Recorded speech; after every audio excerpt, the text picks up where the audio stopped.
Good evening friends, this is Madhu Krishna, second year B mechanical engineering. So இன்றைக்கி நம்ம எதை பற்றி பார்க்க போகிறோம் அப்படின்னா, வாட் இஸ் டிஃபரன்ஷியல் தான் பார்க்க போகிறோம். So differential it is a crucial thing in ஆட்டோமொபைல்னு சொல்லலாம். ஸோ சின்ன வயசில் வந்து நம்ம எல்லாருமே கார் செஞ்சு விளையாடிருப்போம் இல்லையா? ஸோ அப்படி கார் செய்யும்போது நம்ம காரோட வீலை எதை யூஸ் பண்ணியிருப்போம்னு பார்த்தீங்கன்னா, மேக்ஸிமம் பாட்டில் கேப் தான் யூஸ் பண்ணியிருப்போம். ஸோ அந்த பாட்டில் கேப் யூஸ் பண்ணி நடுவில் ஆக்சிலுக்காக ஒரு ஸ்ட்ரா வச்சு இன்னொரு சைடு இன்னொரு வீல் கனெக்ட் பண்ணிடுவோம். ஸோ இப்படி கனெக்ட் பண்ணிவிட்டு காரை நம்ம ஸ்ட்ரெயிட்டாக மூவ் பண்ணோம்னா அது ஃப்ரீயாக மூவ் ஆகும். அதே ஒரு டேர்னிங் அடிச்சிங்கன்னா அதுவும் ஃப்ரீயாக மூவ் ஆகும்.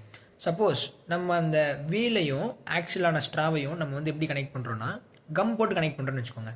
ஸோ கம் போட்டதுக்கப்புறம் ஃபிக்ஸ்டு ஆயிரும். அந்த ஸ்ட்ரெயிட் மோஷன் மட்டும்தான் நமக்கு ஃப்ரீயாக இருக்குமே தவிர, டேர்னிங் அடிக்கும்போது உங்களால் வீல் வந்து ஃப்ரீயாக மூவ் பண்ண முடியாது. பிகாஸ் அந்த வீல் வந்து ஸ்லைட் ஆகும். ஏன்னா நம்ம வந்து கனெக்ட் பண்ணியிருக்கோம். ஒரு வீல் வந்து கம்மியான டிஸ்டன்ஸ் மூவ் ஆகணும், இன்னொரு வீல் லார்ஜர் டிஸ்டன்ஸ் மூவ் ஆகணும். ஸோ இதுதான் வந்து அங்கே கான்செப்ட்.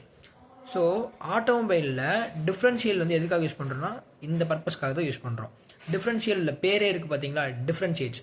அது வந்து வர்ற பவரை, வர ஸ்பீடை வந்து பார்த்தீங்கன்னா ரெண்டு வீலுக்கும் தனித்தனியாக பிரித்து கொடுக்குது. ஸோ அதனால தான் அது பேர் டிஃப்ரென்ஷியல். ஸோ அது எப்படி நடக்குதுன்னு இப்போ நம்ம ப்ரீஃபாக பார்க்கலாம். ஸோ டிஃப்ரென்ஷியலில் 4 பார்ட் இருக்கும். ஒன்று வந்து க்ரௌண்ட் கியர், இன்னொன்று வந்து லார்ஜ் கியர். லார்ஜ் கியர் பார்த்தீங்கன்னா எது கூடனா, வீலோட ஆக்சில்ஸ் கூட கனெக்ட் ஆகிருக்கும். 2 லார்ஜ் கியர் இருக்கும். ஒரு வீலோட ஆக்சில் கூட இன்னொன்று கனெக்ட் ஆகிருக்கும், இன்னொரு வீல் ஆக்சில் கூட இன்னொரு லார்ஜ் கியர் கனெக்ட் ஆகிருக்கும். அந்த லார்ஜ் கியர் கூட கனெக்ட் ஆகிருக்கிறது பார்த்தீங்கன்னா 2 ஸ்மால் கியர். ஸோ இந்த large gear and small gear வந்து 4 பெவல் கியர்ஸ் இருக்கும். அதுக்கப்புறம் அதை சுற்றி பெரிய க்ரௌண்ட் கியர் இருக்கும். அண்ட் ஃபைனலி அந்த இன்ஜின்லேருந்து வர பவர் ஷாஃப்ட் வந்து ஒரு பீனியன் கியர் கூட கனெக்ட் பண்ணி அது வந்து க்ரௌண்ட் கியருக்கு பவர் டிரான்ஸ்மிட் பண்ணுற மாதிரி நமக்கு பண்ணியிருப்பாங்க. ஸோ இதுதான் வந்து டிஃப்ரென்ஷியலோட செட்டப். ஸோ டிஃப்ரென்ஷியலில் வந்து ஃபஸ்ட்டு இன்ஜின் ரன் ஆகுது. இன்ஜின் ரன் ஆகிறப்ப பவர் ஷாஃப்ட் வருது, பவர் ஷாஃப்ட்டுக்கு பவர் வருது. அங்கேருந்து யூனிவர்சல் கப்ளிங் வருது. அதுக்கப்புறம் யூனிவர்சல் கப்ளிங் வந்து பீனியன் கியர் கொண்டு வருது. ஸோ அந்த பீனியன் கியர்லேருந்து பார்த்தீங்கன்னா நமக்கு பவர் வந்து க்ரௌண்ட் கியரில் டிரான்ஸ்மிட் ஆகும். க்ரௌண்ட் கியரில் டிரான்ஸ்மிட் ஆகிறப்ப it revolves the entire differential. So both wheels get the same speed. So 2 வீலும் சேம் ஸ்பீடில் சுற்றுறதால நமக்கு வந்து ஸ்ட்ரெயிட் பாத்தில் மூவ் பண்ணுறப்ப எந்த பிரச்சனையும் வராது.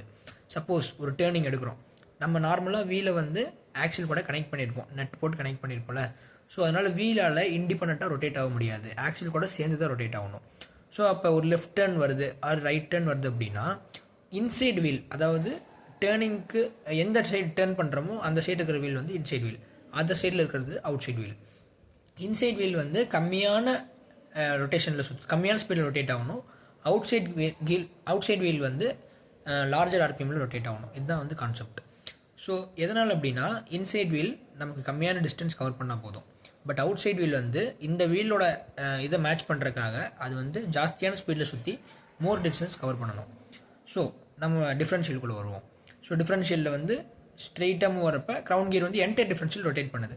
டேர்னிங் வரப்போ ஒரு வீல் வந்து கம்மியாக சுற்ற ட்ரை பண்ணுது, பிகாஸ் கனெக்ட் ஆகிருக்கல ஆக்சில் கூட. ஸோ அதனால் கம்மியாக சுற்றி ட்ரை பண்ணுது. ஸோ டார்க் இம்பேலன்ஸ் க்ரியேட் ஆகுது. அந்த டார்க் இம்பேலன்ஸ் க்ரியேட் ஆகிறதால அந்த வீல் கூட கனெக்டாக இருக்கிற லார்ஜர் கியர் வந்து நமக்கு என்ன ஆகுதுன்னா ஸ்லோவாக சுற்றுது. ஸோ அது ஸ்லோவாக சுற்றுறப்ப அது கூட 90 டிகிரிஸில் கனெக்ட் ஆகிருக்கிற ஒரு ஸ்மால் கியர் வந்து ஸ்லோவாக சுற்றுது. ஸோ இது வந்து ரெசிஸ்ட் பண்ணுறதால அந்த சைடு இருக்கிற இன்னொரு அவுட் சைட் வீலுக்கு இருக்கிற அந்த லார்ஜர் கியர் பார்த்தீங்கன்னா ஃப்ரீயாக ரொட்டேட் ஆகும். ஸோ அந்த கியர் ஃப்ரீயாக ரொட்டேட் ஆகிறதால அதுக்கு அட்ஜஸ்டண்ட்டாக இருக்கிற ஸ்மால் கியர் வந்து ஃப்ரீயாக ரொட்டேட் ஆகும். ஸோ ஃபைனலி இந்த இன்சைட் கியர் வந்து ஸ்லோவாக ரொட்டேட் ஆகிறதுனால அது வந்து ஃபைனலி ஆர்பிஎம் வந்து குறையுது.